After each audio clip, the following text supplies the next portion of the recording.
तो मूवी की शुरुआत में हम विंचेस्टर मिस्ट्री हाउस नाम की एक बिल्डिंग को बनते हुए देख पाते हैं, जिसकी ओनर का नाम सैरा होता है, जो कि एक ओल्ड लेडी होती हैं। अब यहाँ पर हम सैरा को काफी सैड होते हुए देख पाते हैं, क्योंकि हाल ही में सैरा ने अपने हस्बैंड को खो दिया था, जो कि एक गन मैन्युफैक्चरर थे जिनका नाम विलियम वर्ड विंचेस्टर था। साथ ही साथ उनके बच्चे एनी की भी मौत हो चुकी थी, जिसकी वजह से वो काफी ज्यादा दुखी रहने लगी। अब विरासत में उनको $20 मिलियन मिले थे उस टाइम पर, जिसकी वजह से ही ये बिल्डिंग वो खड़ी कर रही थी। अब यहाँ पर असल में उनका ये मानना था कि उनका परिवार भूत प्रेतों से शापित है, जिसका रीजन ये था कि उनके पति गन मैन्युफैक्चरर हुआ करते थे और जो भी उनकी बंदूक की गोली की वजह से मारा गया, उनके भूतों ने उनके परिवार को ही कर्स्ड कर दिया था।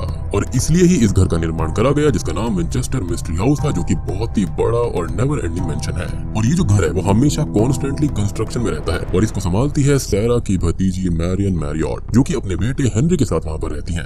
और सैरा की एक खास बात ये थी कि वो हमेशा ही काले लिबास में रहा करती थी, क्योंकि उनका ये मानना था कि उन्होंने अपने हस्बैंड और बच्चे खो दिया, जिसके दुख को दर्शाने के लिए वो हमेशा ऐसे कपड़े पहना करती। अब तभी अगले सीन में हम मैरियन के बेटे हेनरी को देखते हैं, जो कि एक यंग लड़का है, जो कि किसी इविल एंटिटी से पोजेस्ड लग रहा था। हेनरी ने अपने चेहरे के ऊपर मास्क लगाया हुआ था और वो काफी वियर्ड बिहेव करता है। तभी वहाँ पर उसकी माँ आ जाती है, जो कि अपने बच्चे को ऐसा करते हुए देखकर डर जाती है। और जब वो हेनरी के फेस से मास्क हटाती है, तो हम ये नोटिस करते हैं कि हेनरी की आंखें बड़ी हो गई है और उसको किसी पावरफुल एंटिटी ने पोजेस किया हुआ है। हेनरी अब अपने हाथों से ऊपर की ओर इशारा करता है और बोलता है कि वो हमको नहीं छोड़ेगा। अब ये तो मूवी का एक पार्ट है। इसके दूसरे पार्ट में हम डॉक्टर एरिक को देख पाते हैं, जो कि अपनी वाइफ रूबी की मौत की वजह से डिप्रेशन में था, जिसके चलते डॉक्टर एरिक काफी ज्यादा नशा करने लगा। अब डॉक्टर के हाथों में हम तभी एक बुलेट को देख पाते हैं, जिसके अंदर लिखा हुआ था कि हम हमेशा साथ रहेंगे। खैर कुछ देर के बाद में डॉक्टर के पास एक आदमी आता है, जो कि विंचेस्टर कंपनी का ही एम्प्लॉय था। वो डॉक्टर एरिक से सैरा को एग्जामिन करने का बोलता है, क्योंकि कंपनी के मैनेजर के अकॉर्डिंग सैरा अपने हस्बैंड और डॉटर को खोने की वजह से पागल हो गई है और वो इस कंपनी को अच्छे से नहीं चला सकती। सैरा विंचेस्टर कंपनी की ओनर भी थी और उसको साइको साबित करके विंचेस्टर कंपनी के आला अधिकारी कंपनी को अपने नाम करवाना चाहते थे, और इसलिए उन्होंने अपना एक आदमी यहाँ पर भेज दिया ताकि वो डॉक्टर एरिक से बात कर सैरा को पागल साबित कर पाए।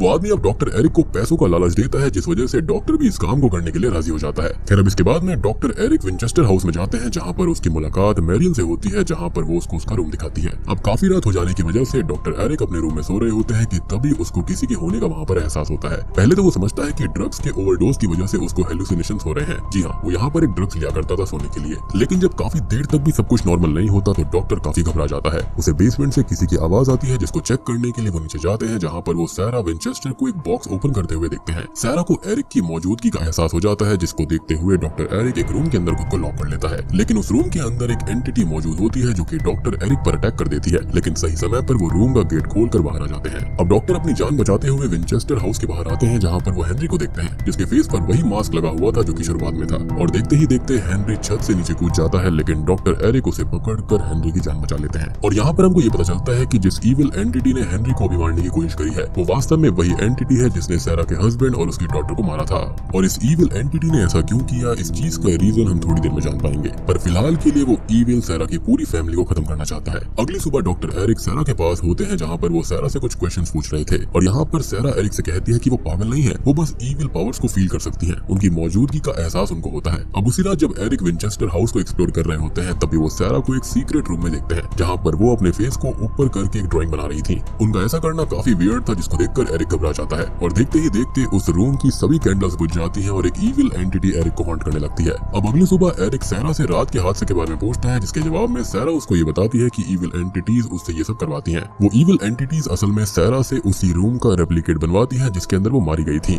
और यहाँ पर जो कांस्टेंट कंस्ट्रक्शन होती रहती है, वो उन्हीं इविल एंटिटीज को रोकने के लिए होती है। सैरा यहाँ पर विंचेस्टर राइफल का जिक्र करती है, जिसको सुनकर एरिक को कुछ याद आता है। सैरा बताती है कि ये सारी एंटिटीज जो इस दुनिया में आना चाह रही है, ये विंचेस्टर राइफल से ही मारी गई थी। विंचेस्टर राइफल एक स्पेशल गन है, जो कि इविल को मारने की शक्ति रखती है, और ऐसा इसलिए है क्योंकि उनकी पति की ही ये कंपनी थी और उनके द्वारा ही वो इंसान मारे गए थे, जो अब इविल एंटिटीज में कन्वर्ट हो गए हैं। तो ऑब्वियस सी बात है कि जिनके जरिए वो मारी गई थी, उनसे वो डरेंगी भी। खैर अब तभी एरिक एक शॉकिंग बात रिवील करता है कि उसको भी विंचेस्टर राइफल से ही शूट करा गया था, और क्योंकि वो एक प्योर सोल है इसलिए वो नहीं मरा, और गोली लगने के 3 मिनट बाद उसको होश आ गया था। इतना कहने के बाद में एरिक सैरा को वो बुलेट भी दिखाता है, जो कि उसको लगी थी। बुलेट को देखकर सैरा कहती है कि मौत की चीजों से हमें दूर रहना चाहिए, और सैरा एरिक को ये बताती है कि मौत से लौटे हुए लोग भी इविल को देख सकते हैं, उनको फील कर सकते हैं, जिसका मतलब एरिक इसलिए ही उन इविल एंटिटीज को देख सकता था और फील कर सकता था। खैर अगले दिन हम हेनरी को दोबारा से पजेस्ड हालत में देखते हैं, और अपने पोजेशन के चलते वो सैरा के ऊपर एक राइफल से हमला कर देता है, लेकिन मैरियन और एरिक वहाँ पर सही समय पर आकर सैरा की जान बचा लेते हैं। एरिक मैरियन से कहता है कि उन्हें हेनरी को किसी अच्छे हॉस्पिटल में एडमिट करवा देना चाहिए, क्योंकि वो इन सबको एक पागलपन समझ रहा था। लेकिन तभी वहाँ पर विंचेस्टर हाउस का एक सर्वेंट आता है, जो कि एरिक से ये कहता है कि मैं आपकी हेल्प कर सकता हूँ इविल एंटिटी को यहाँ से भगाने में। उसकी बातों पर एरिक को भरोसा हो जाता है और वो उसके साथ चलने को राजी हो जाता है। तभी वो सर्वेंट अचानक से ही एक खतरनाक ईविल में कन्वर्ट हो जाता है और एरिक को मारने की कोशिश करता है, लेकिन एरिक अपनी जान बचाकर वहाँ से भाग जाता है। अब तभी वहाँ से भागकर एरिक सैरा के पास में आता है और इस हादसे के बारे में बताने लगता है, जिसको सुनकर सैरा एरिक को बताती है कि वो सर्वेंट तो आज से 19 साल पहले ही मर चुका है और उसकी ही आत्मा उसे और उसके परिवार को मारना चाहती है। सैरा बोलती है कि वो सर्वेंट अपने 2 भाइयों की मौत का बदला लेना चाहता है, जिनकी मौत विंचेस्टर राइफल से एक वॉर के दौरान हो गई थी। अब वॉर के खत्म होने के अगले ही दिन उस सर्वेंट ने विंचेस्टर कंपनी में घुसकर 15 इनोसेंट लोगों को मार डाला और पुलिस के आगे सरेंडर ना करने की वजह से उसको भी मारना पड़ा। जिसके बाद उसने अपने भाइयों की मौत का बदला लेने के लिए सैरा से उसी रूम का रेप्लिकेट बनवाया जिसके अंदर वो मरा था, ताकि वो इस दुनिया में आकर अपना बदला ले पाए। यानी कि सैरा ही अपनी मर्जी से नहीं करती थी, ये ईविल स्पिरिट उससे ऐसा करवा रही थी और इसलिए ही विंचेस्टर मिस्ट्री हाउस के अंदर कांस्टेंट कंस्ट्रक्शन चलती रहती थी।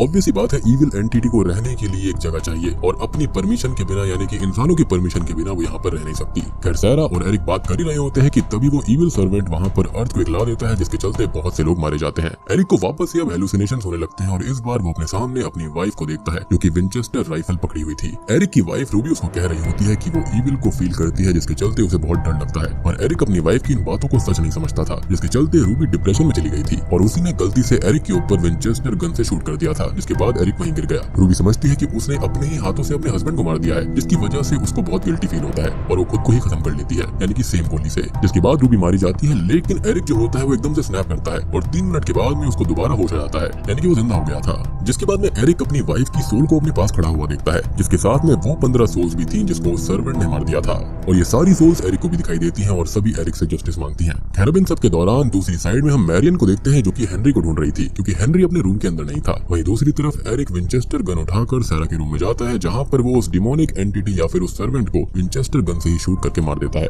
यानी कि उस स्पिरिट को ही खत्म कर देता है। और ऑब्वियस सी बात है, उस गन के अंदर वो ताकत थी और उस सर्वेंट की स्पिरिट के खत्म होते ही विंचेस्टर हाउस के अंदर सब कुछ ठीक होने लगता है। और आप ये मत सोचना कि यहाँ पर गोली से स्पिरिट कैसे खत्म हो गई, ये एक स्पेशल टाइप की गोली है।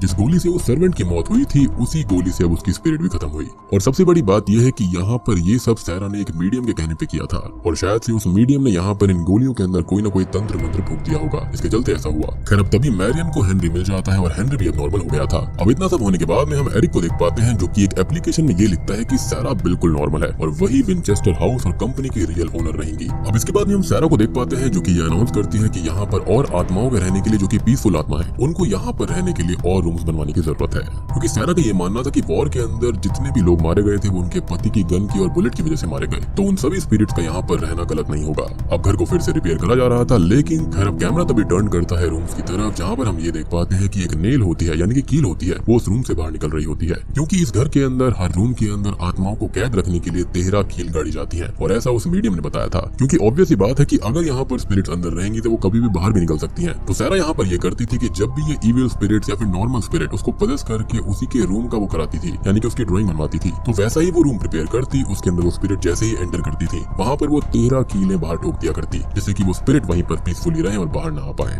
और बूम।